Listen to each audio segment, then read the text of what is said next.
Hello, everyone, and welcome to today's webcast with MicaSense and Measure. We're very pleased to have you here today with us. The webcast will start in just a moment. Prior to that, all attendees are in listen-only mode. Today's webcast will be recorded, and a link to the recording will be provided following the event. We encourage you to ask questions. Please enter your questions into the chat.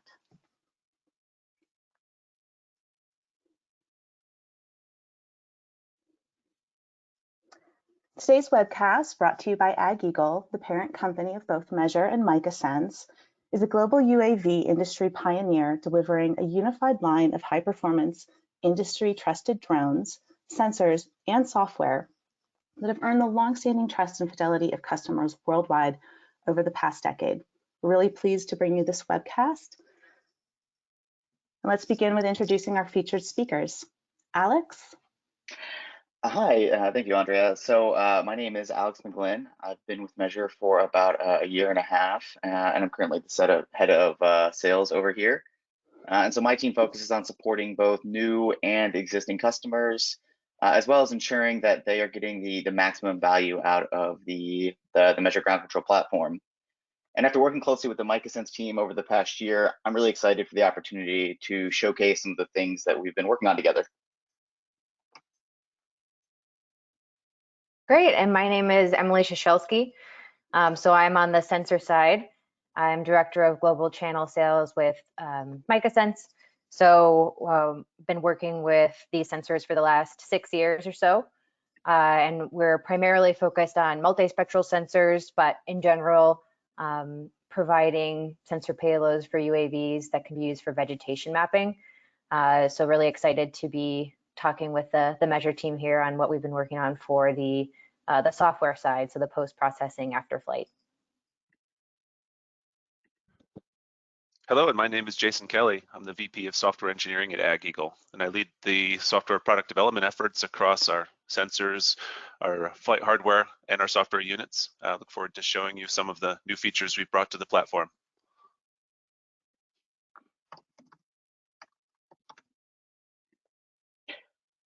All right, so Measure Ground Control is, just to give a quick introduction, is a full-scale drone program management solution that's designed to meet the needs of drone teams, no matter how large or how small. So from part-time pilots all the way up to very large-scale operations, the platform has you fully covered. And we accomplish this by providing a high-value solution that provides operational tools such as flight planning and flight log management, as well as data collection workflows through our integrated mobile flight application, and finally some data analysis tools powered by our integration with Pix4D Cloud, as well as some data analysis tools that were built in collaboration with MicaSense and designed specifically for the ag industry.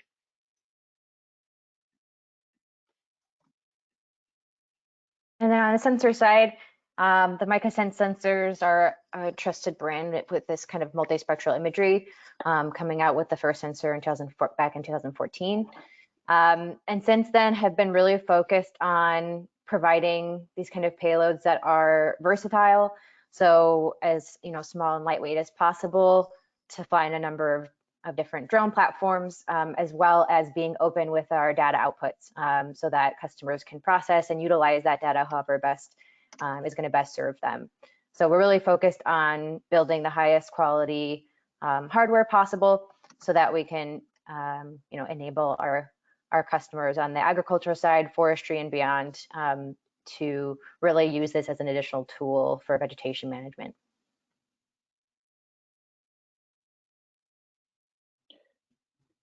Yep, and so the goal for today is to talk about what these two brands, Measure and MicaSense, can accomplish together for all of our customers.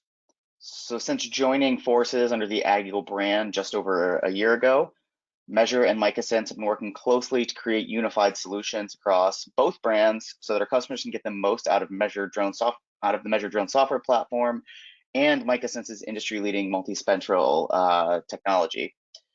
So today we're going to walk through how we've been bringing that commitment for cross-collaboration to market, through some of the new sensor technology that MicaSense has been working on, as well as Measure's new data analysis products and toolkits that are built to specifically serve MicaSense users.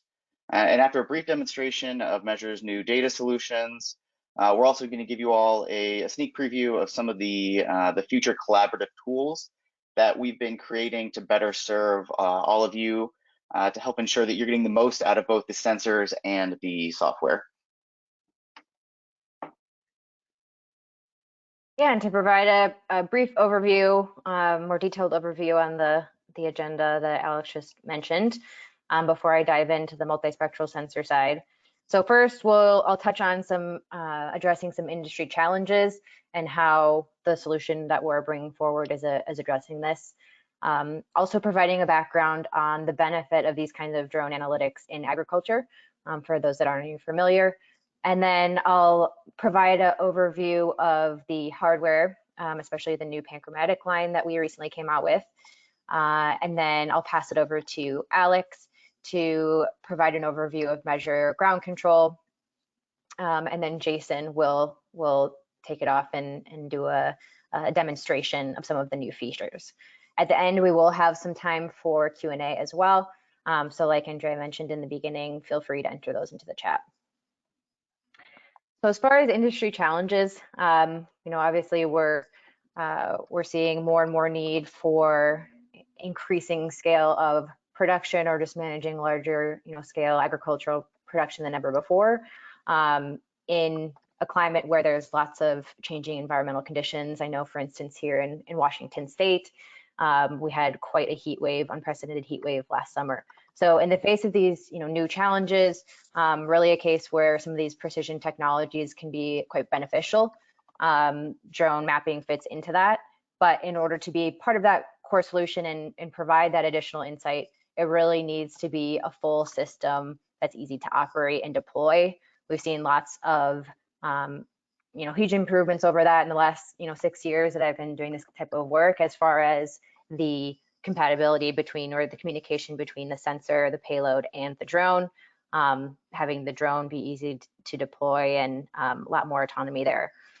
In addition to that, the workflow with the mission planning, it also needs to be an entire ecosystem that works seamlessly together. So that's a lot of what we're touching on today, is not just the mission planning aspect, but also the post-processing. So processing that data and getting the analytics that are really needed to quickly assess and use to inform different management decisions.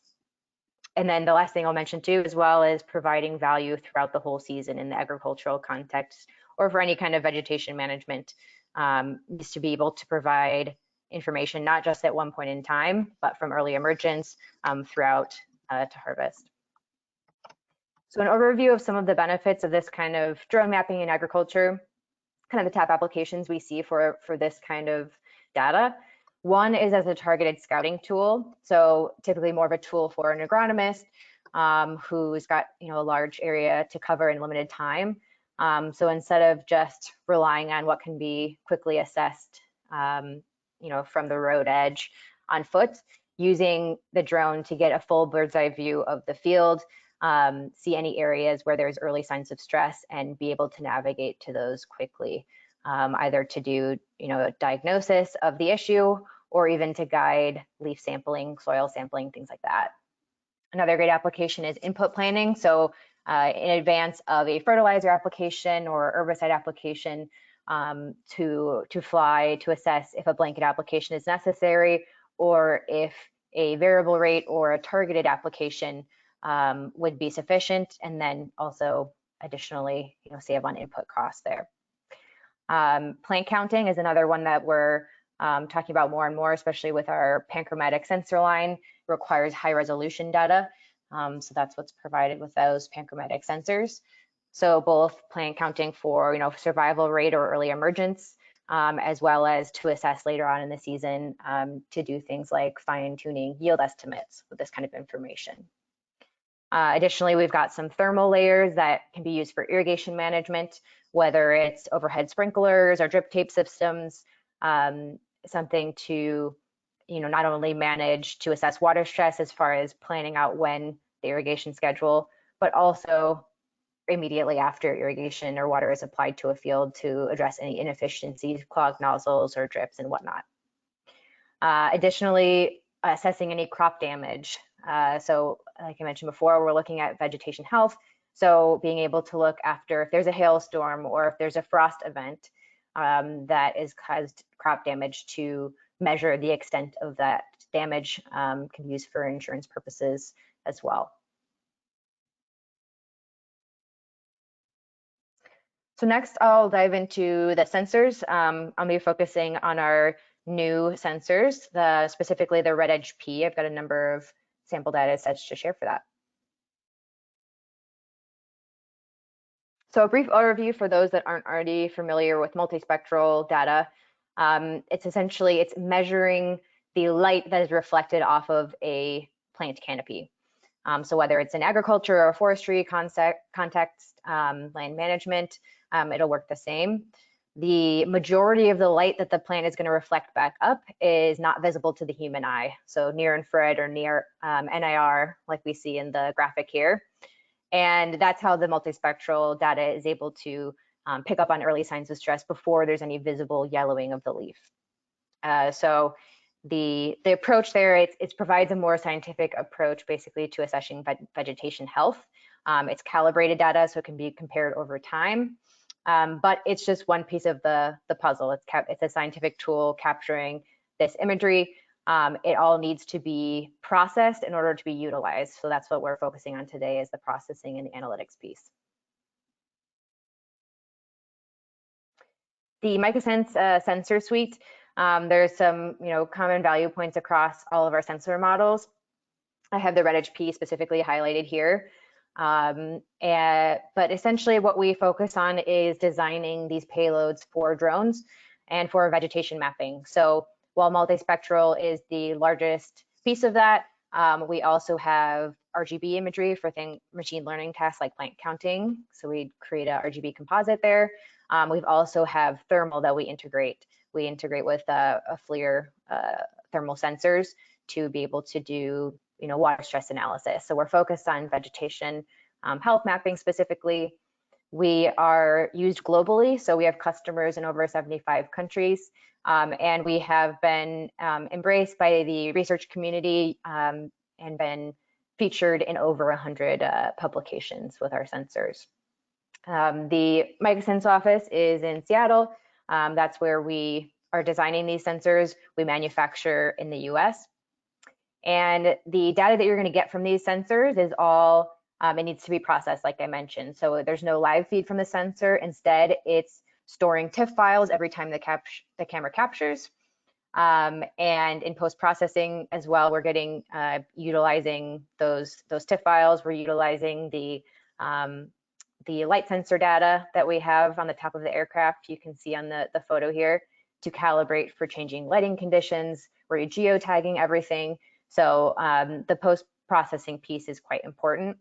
And we do keep the data very open. We even have GitHub tutorials for people that want to analyze the metadata and see the irradiance information and whatnot. So we keep it quite open, both on the drone integration side and the software side, so that customers can find the solution that's going to work best for them. As far as streamlining the drone integration, we offer drone integration kits for the most used drones out there. The Skyport integration that is referenced here is probably our most streamlined, where the drone is able to trigger the camera. We're able to have the camera utilize the RTK from the drone. So quite a deep integration there. And that's something that we offer directly. So next I'll dive into some examples. So I already kind of mentioned top applications for this kind of imagery, but just to visually show you what that looks like. This is what it can be used as a targeted scouting tool. It's a great example to demonstrate this. So we have a plum orchard here that was flown in California, and we can see the chlorophyll map that was generated on the left-hand side. So the highest chlorophyll values, the healthiest trees, are going to be in green, and those that are having lower chlorophyll values are showed up in red. So the last 4 rows are showing up as quite low values, which was unexpected. They don't actually visibly look There's no signs of yellowing, as you can see in the RGB composite in the zoomed in sections to the right. And that was something that, immediately after looking at this, the farm manager knew the one difference here is that those last 4 rows were irrigated with a different water source. So that was the first thing they checked. They ran a test based on a water sample, and the salinity was quite high from that water source. So that was causing the trees to become chlorotic. So that was something they were very quickly able to switch out the water source for those and check up a couple weeks later to see the trees had already started to recover. So a great example of intervening early on when mitigation measures can still have that effect and give the plants time to recover. Another example is for input planning. So whether it be planning out a fertilizer application, let's say, or following up on an application to see if the desired uniformity or the desired effect from that application is playing out, or if an additional measure needs to be taken. So on the left-hand side, we have an example. In this case, actually, the multispectral imagery was used as a quality assurance measure. The grower had contracted out a third party to apply nitrogen to this rice field. 10 days after that application, it was flown. So the map actually reveals quite a poor application.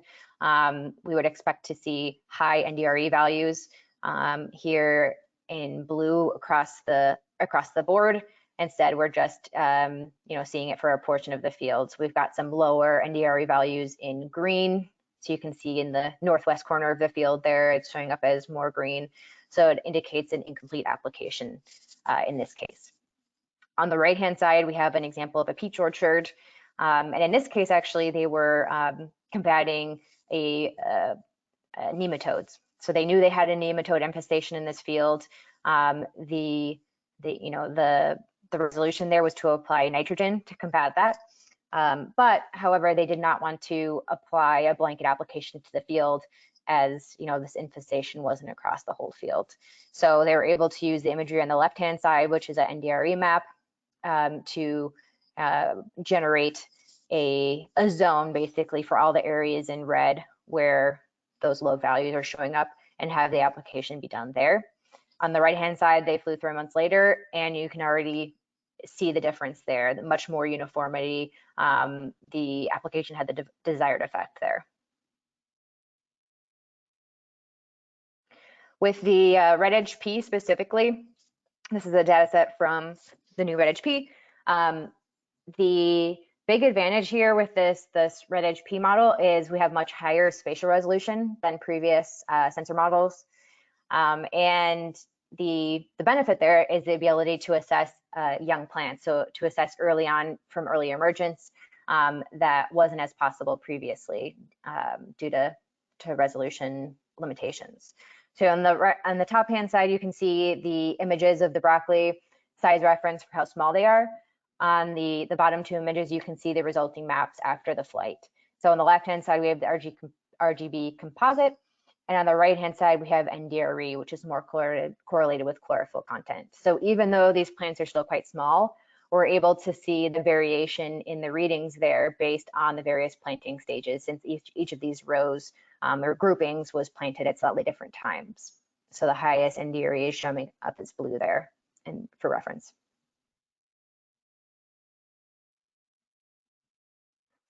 Another big advantage of that high spatial resolution that I mentioned is doing machine learning tasks. Probably the most commonly used would be plant counting. So in this example, we've got strawberry plants. They're quite small, as you can see from the RGB composite to the left, and we can run an automated plant count on this imagery.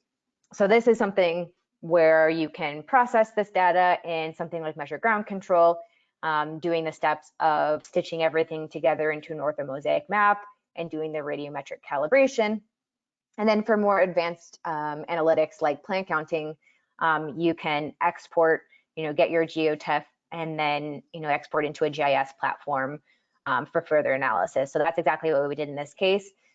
We used QGIS for the GIS platform and did automated plant count. In this case, since the plants are quite small, we decided to aggregate across the row, since that would be the most useful at a glance to be able to use this imagery. So you can see the rows with the lowest count are showing up in red and yellow. So at a very quick overview, you can see the survival rate here, and in the end, it can be used to determine if any replanting needs to happen, or if it's below the threshold of what's expected for a certain number of die-off.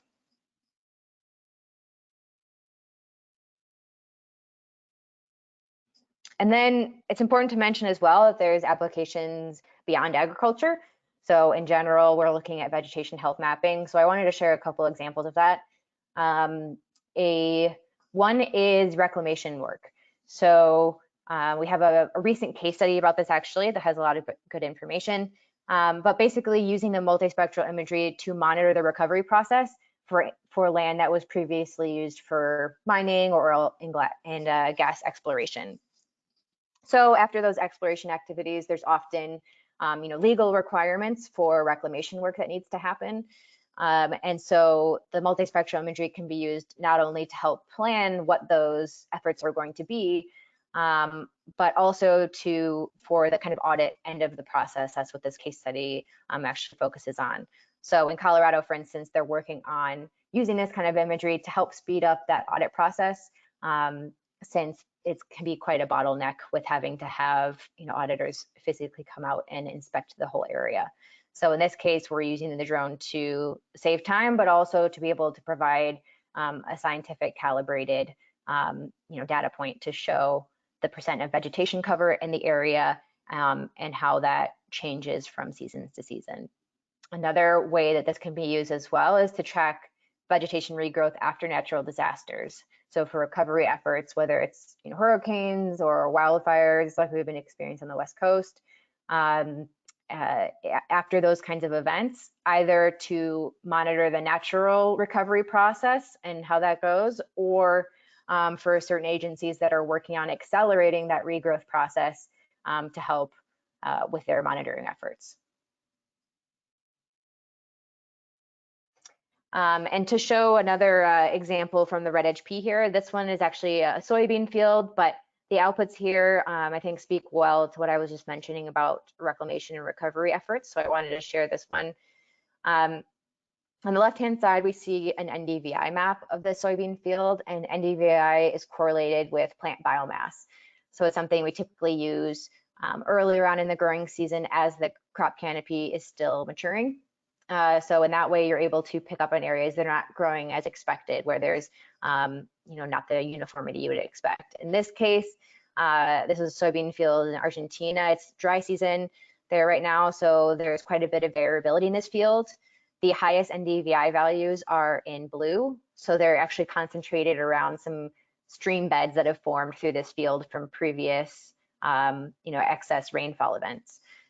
So you can already start to see that in the NDVI, but another additional layer that you get with the red HP is a really nice digital surface model. That's a big benefit of the panchromatic band we're using for the resolution, is that you get a much improved digital surface model than what we had from previous cameras. So what you're seeing in the right-hand side is that digital surface model. So we can start to see those stream beds that have formed and the change in elevation across the field, how that has created divots throughout the field. So the lower elevation is highlighted in blue. So it's another thing that can be used for those reclamation and recovery efforts, where oftentimes hydrology is considered in addition to what kind of plants and where they're going to be planted. They also need to consider, where in these events where there's overflow water events, where will it flow, where will there be erosion risk and whatnot. So the digital surface model is a great additional data source coming from the one payload. And then the last example I'll share here is monitoring environmentally sensitive areas. So we've got a lot of researchers that are using our sensors. And one of the reasons that is that they're able to have that calibrated data that's compared over time. So in agriculture, oftentimes we're flying multiple times throughout a season and wanting to compare flight to flight, but in these cases we're actually comparing year to year. So really important to have that calibrated imagery. In this case, we have a recent case study of a customer using Red Edge, and they were flying a environmentally protected area in the Antarctic. They were specifically interested in mapping moss and lichen populations in this area and how that changes from year to year. So you can see an example of what that moss looks like. But to create the map to the left is essentially the end goal here, using the multispectral imagery, and that's something that they will be flying and regenerating each year. Another thing I'll mention about this one is obviously pretty extreme weather conditions in the Antarctic. That's another thing that's another great value point for our sensors is they're quite robust. So they're built to be able to fly in hot and humid conditions during high summer, as well as extreme cold, like in the situation here. So in addition to providing that quality calibrated data, we're also interested in ensuring that our hardware is as robust as possible, since our customers are flying in a variety of different climates. All right, so with that, I will pass it back off to Alex. Thanks, Emily. That was a great overview of just some of the things that can be accomplished with MicaSense sensors, and it was super informative. So switching gears just a little bit, I wanted to quickly walk you all through some of the specific ways that Measure accomplishes our goal of helping customers achieve transformative benefits through the use of drones. And so we do this by focusing on supporting what we believe are the 6 core tenets of most successful drone programs. And obviously some of these are a little bit obvious, but they are, plan, fly, capture, process, analyze, and collaborate. So to be more specific about what that actually means, at least for us and our users and customers, when we talk about planning, this really refers to planning missions, assigning pilots and equipment, creating or reutilizing flight plans, checking airspace for LANC authorization, potential waiver requests, and confirming weather conditions. And this is very closely linked to, actually flying. So on the flying front, we allow our users to create and modify flight plans on both the web and our mobile application. So those are completely synced. So whether you're planning things out ahead of time or doing ad hoc flight plans in the field, your web and mobile experiences, from flight plans all the way to flight logs, are all going to be seamlessly integrated for easier data management and operation. So flight logs automatically sync up to the web platform, and flight plans automatically sync down to the mobile app. And as far as capturing the data is concerned, our application works with many industry-leading thermal and multispectral sensors, including all MicaSense sensors. It's integrated with commercial DJI equipment, and supports RTK and PPK.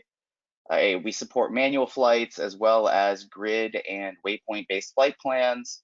And we do this so that you're able to capture a multitude of different data types in any way that you need.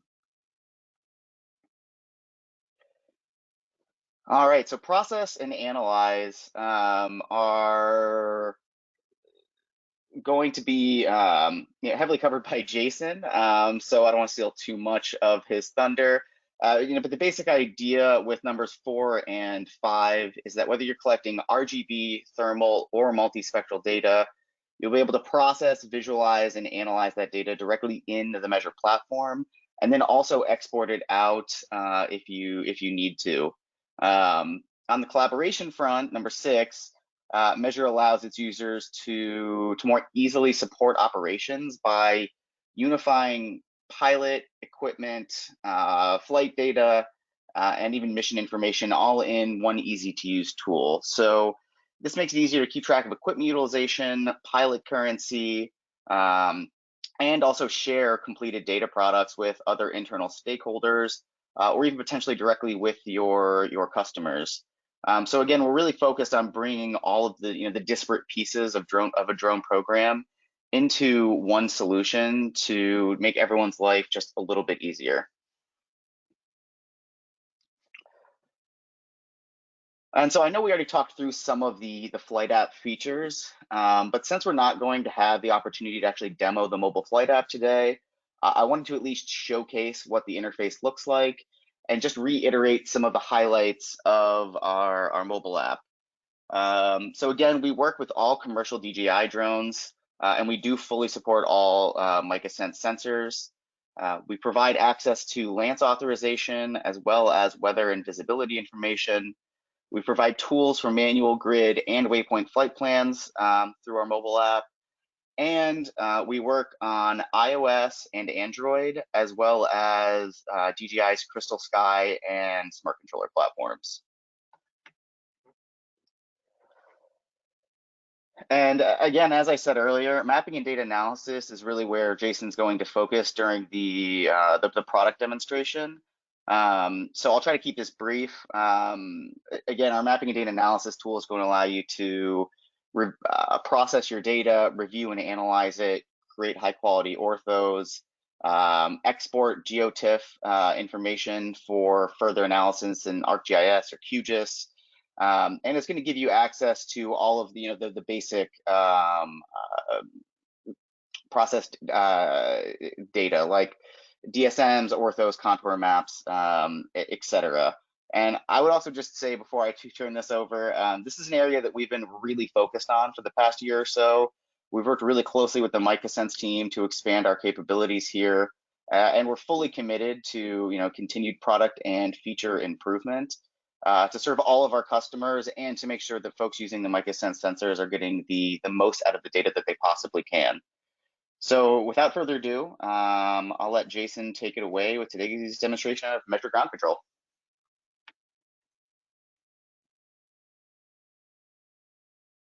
Thanks, Alex. Let me pull my screen up here and get going.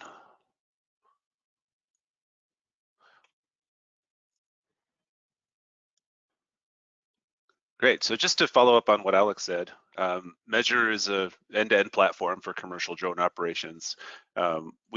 We offer flight planning and capture functionality on our iOS and Android mobile apps. And what I'll show you today is a trip through the web-based platform that handles acquiring the imagery, processing and analyzing data, and reporting and getting deeper into those data sets. We've added a series of new features to support workflows in partnership with MicaSense, and we've really tried to tailor this tool to meet the needs of the agriculture and vegetation management communities. So I'll start with just the basics of visualizing data in the Measure platform, and then I'll switch over and show some of the support we've added for multispectral processing and analysis. What I'm showing first is the Measure Ground Control dashboard, where you see all of your organization's activity at a glance. In ground control, all of your work is organized into missions.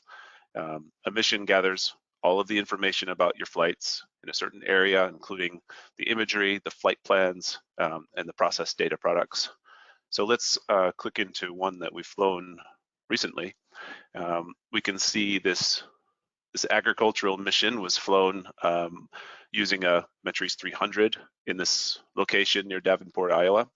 And you can refer here to a set of flight logs and comments and imagery and keep track of all the data you need to here. But I'd like to get straight into the imagery. You can view that straight from this list of data products, but another way I like to do it is just go zoom around on the map. So I'm going to click over on the map link and zoom in on our data products that way. Let me pan over to the Davenport area where we captured this and turn on our data products layer. So if I click into the mission we flew here, this is one that we flew using an RGB camera.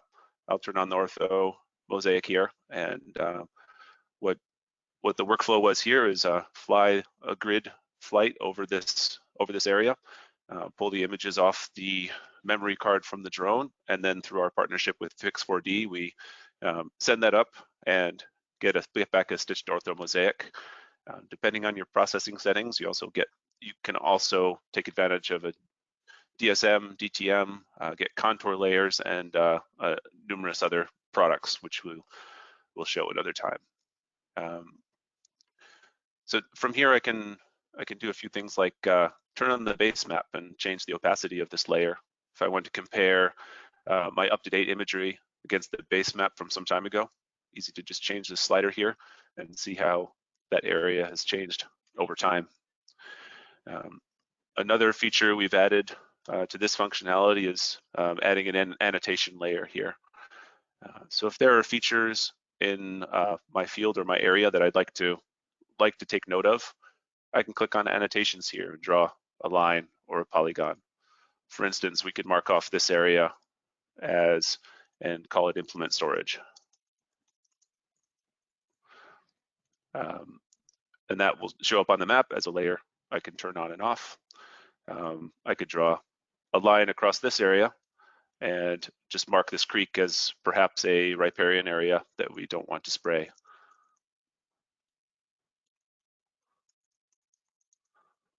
So save that, and that's stored alongside the data set here.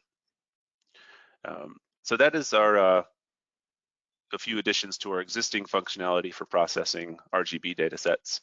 But now another thing we've added support for is processing multispectral data from the full range of MicaSense sensors as well as other supported sensors.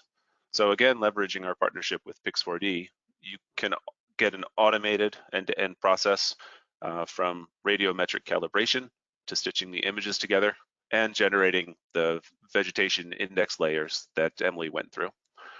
So how would I do that in the product? Well, let's go back to my mission here. Normally I would plan the flight, fly a grid flight, and then pull the memory card from the drone. Now, when I click on process data here, I can choose the mapping and photogrammetry type of data. I've already loaded the data set in here. So if I go into multispectral data set, these are the individual geotiffs from a MicaSense Red Edge payload that show each of the multispectral bands here. Let's give it a name and go ahead. So on the next screen, this is where we get to choose which images we'd like processed and filter that down a little bit. Perhaps today I would like to capture only the images from this wooded area, so I can easily just draw a polygon around the area that I want to analyze today, and it'll include only those images. You can also turn on and off individual images if there's some that you wish to have in and out of the processing. This is also the spot where you'd add manually entered ground control points to improve your referencing accuracy. That's not necessary on this flight. We flew this with an RTK equipped drone, and the Skyport integration passed that location information onto the sensor. So we'll just go ahead and skip that part. Here's where you set up your options for processing, and it sets up the job and gets it ready to go. I'll choose the Ag Multispectral product type here, and this is where this generates a reflectance map, and you can make your selection of which indices you'd like generated. So that would go ahead. That could take up to an hour to process. So I did that in advance, and I'm going to switch over to another view here to show that.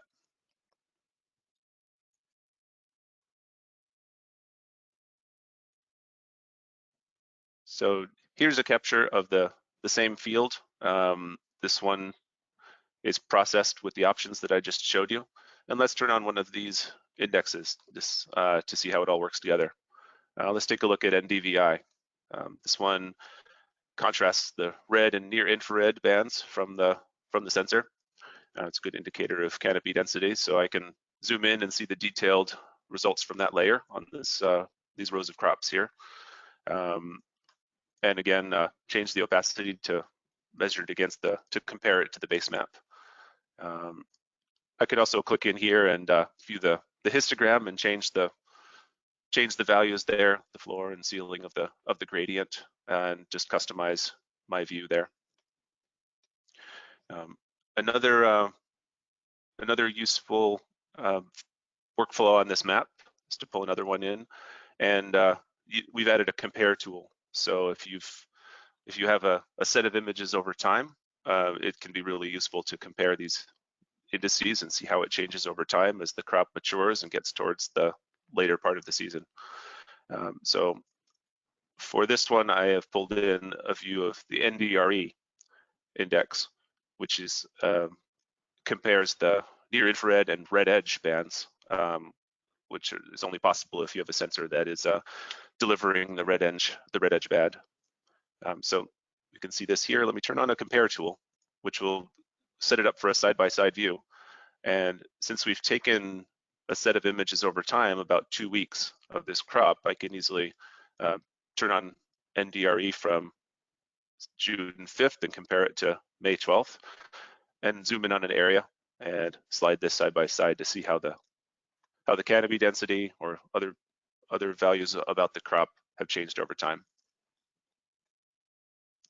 And lastly, like Emily pointed out, all of the data from these sensors is in open formats, really well documented out in the MicaSense knowledge base.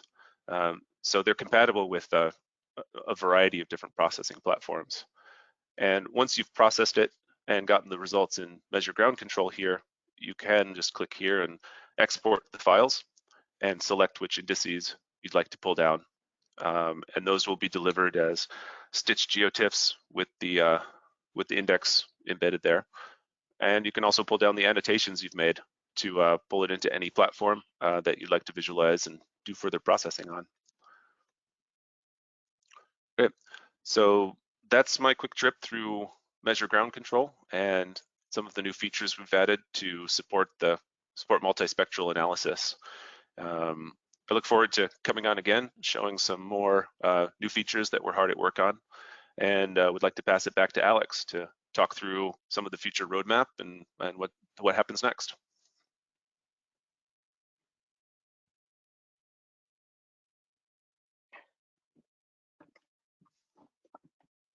Thanks, Jason. That was a really great overview and super helpful in understanding some of the ways that MicaSense customers can leverage Measure Ground Control for their data processing and analysis needs. So thank you very much for that. Right, so as I said earlier, both Measure and MicaSense are fully committed to working in conjunction to create new and innovative solutions to better serve all of our customers. And so with that in mind, I just wanted to highlight some of the upcoming tools and features that we're hoping will be released over the next few months to help reinforce the theme of unifying our solutions. So first and foremost is pan sharpening. So this functionality is going to be for anyone that is planning to use the Red Edge P or the new Ultim PT. And it's going to allow you to take full advantage of this new functionality to get higher resolution data and imagery. Additionally, we're also planning to release some more advanced SDK support that will give MicaSense users more control over their sensors through the Measure mobile flight application. For more import and share features, we're really excited about this one. So this will allow Measure Ground Control users to upload orthos or TIFFs from outside processing tools. So if you use Agisoft Metashape or Pix4D Mapper or Pix4D Fields, you're going to be able to take that completed data product and upload it into Measure for some of that advanced multispectral analysis. And we're also going to be adding some additional share features that will allow you to more easily collaborate with other team members or even potentially your customers through an email-based sharing feature. And then finally, we're also working on additional features to help customers really fully utilize the high spatial resolution that the panchromatic sensor line is going to allow for. So again, these are just a few of the things. There are certainly other ideas being kicked around, and there's definitely more to come. But again, just wanted to highlight that Measure and MicaSense are committed to working together so that customers on both sides of the aisle really see added benefit and additional solutions that allow them to take further advantage of the data that they're collecting.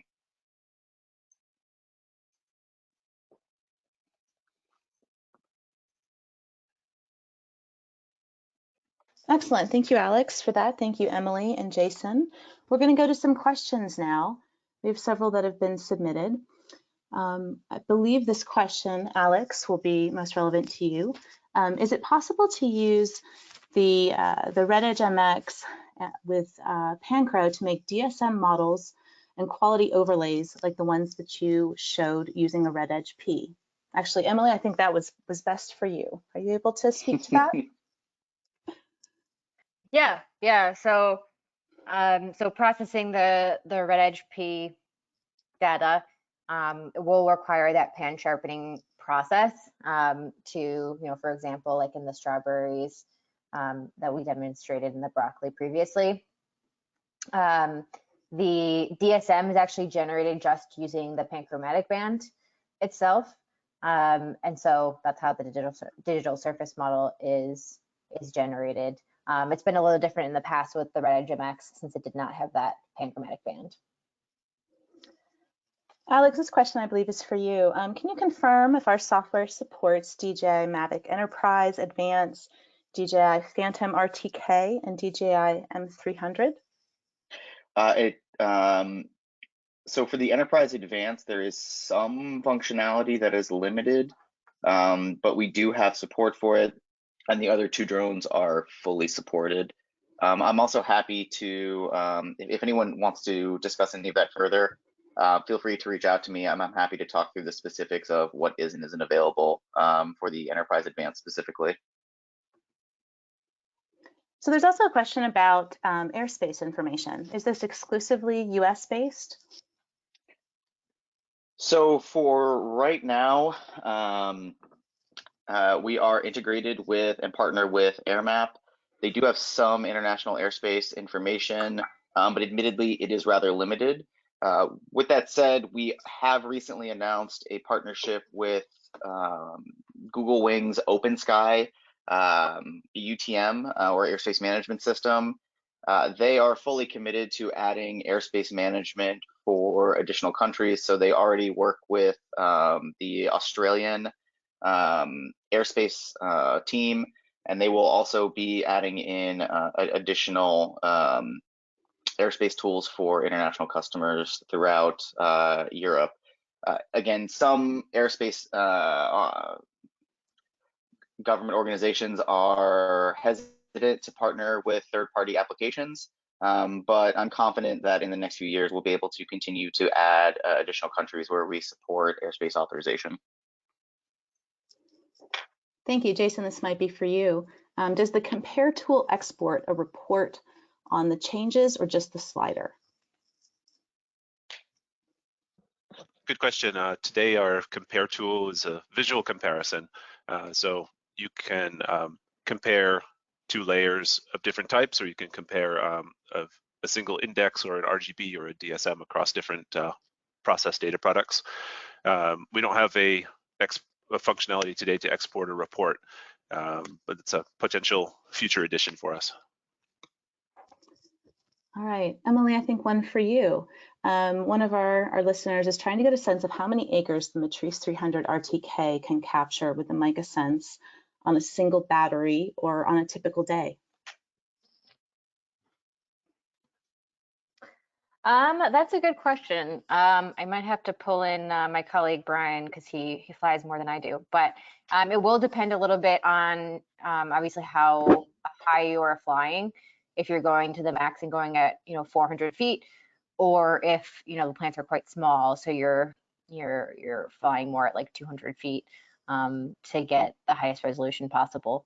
So it'll depend a little bit on that. One thing that I will mention for the Red Edge P and the Ultimate PT specifically, another improvement we've made with the hardware there is it has a much faster capture rate than previous models. So previously it was about a capture per second.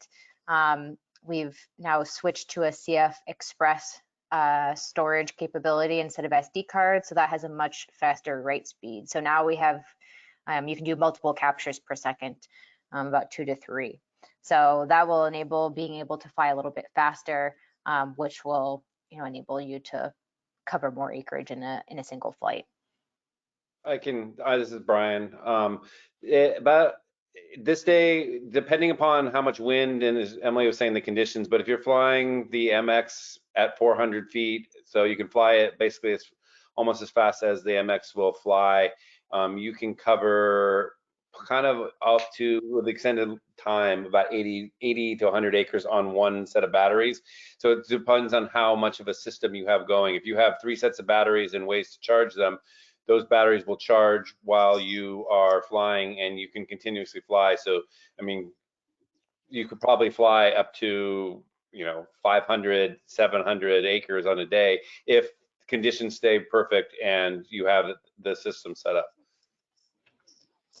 Thanks, Brian. Thanks for your help there. I will also mention too, we've got a flight calculator on the MicaSense website, since there's a lot of variables that affect the flight time and how much acreage you can cover. So if you want to get more specifics, you can go to the MicaSense website and look up the flight calculator. So then you can enter in all the parameters and see how long it would take. Additionally, just a quick plug for Measure's grid flight planning tool. It also produces an estimated flight time for your flight. So again, based on side lap, front lap, how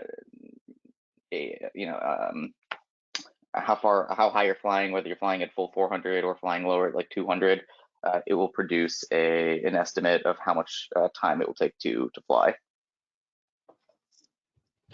So question for Alex. One of our reviewers is asking about the advantage that the Measure application gives us over widely used apps like Pix4D Capture, UGCS, DJI Pilot GS Pro apps. So could you also speak to a little bit about our integrations and how we work well with others? Yeah, absolutely.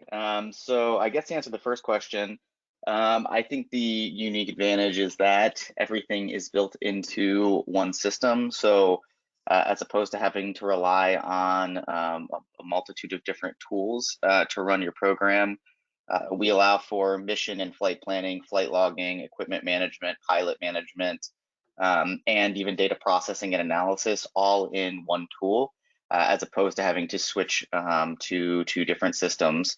Additionally, as time goes on, we will be more closely aligning and integrating with future MicaSense sensors. So it's safe to say that because we're both part of the Ag Eagle company, that there will be some unique advantages to using the Measure Flight app that may not be available in some other flight applications. With all that said, we are committed to having an open platform, so you certainly don't have to use every aspect of the tool. We have plenty of customers that use us for flight planning and not for data analysis, and we have plenty of folks that use us to process data and review orthos, but do a lot of their flying and flight planning in one of the DJI OEM tools. So we're really flexible. We have a couple of different packages available depending on what your intentions are with the Measure Ground Control platform. But again, there are some unique advantages to using it, but you certainly don't have to. And Alex, an additional question on that. Will Measure Log Control collect logs from third-party control apps like Map Pilot? Not today. So we are not a ride-along flight logging tool. Our flight logs are created through a direct connection with the drone, where we pull the telemetric data on a half-second basis. So unfortunately, to have the flight logs automatically synced, you either need to be using Measure's flight application, or we do have an integration with DJI Log Sync. So if you're using DJI Go 4 or Pilot or Ground Station Pro, those flight logs can also be synced into our system automatically.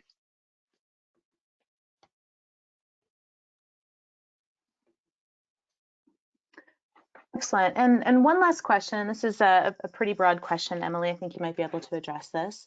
Do you have any recommendations for designing studies regarding which vegetation indices would be most beneficial to specialty crops that are often not written about? And the viewer is asking specifically around macadamia nut orchards. Do you have any recommendations? Yeah, that would be something. If you connect with me directly, we could set up a conversation about. That would probably be the best thing, because in general, as like a broad overview, I would say NDVI is always good for early on in the season as the plant canopy is still growing. In a case like macadamia nuts, where you have an orchard with established trees, that's not going to be as useful because you're not going to see as much change with the biomass. Where you're going to be able to pick up on those early signs of stress is more with a chlorophyll related index, so something like NDRE, for instance. So it can be specialized to the crop a little bit. Some of it depends on what those growth stages are, but I'd be happy to have a separate conversation about that for sure.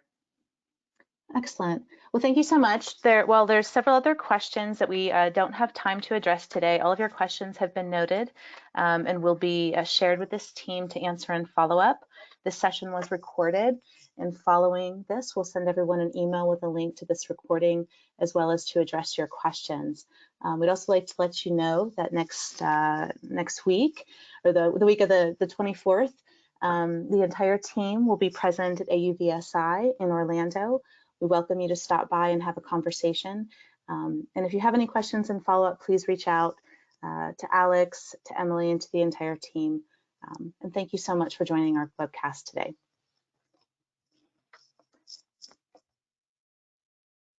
Thanks, everyone.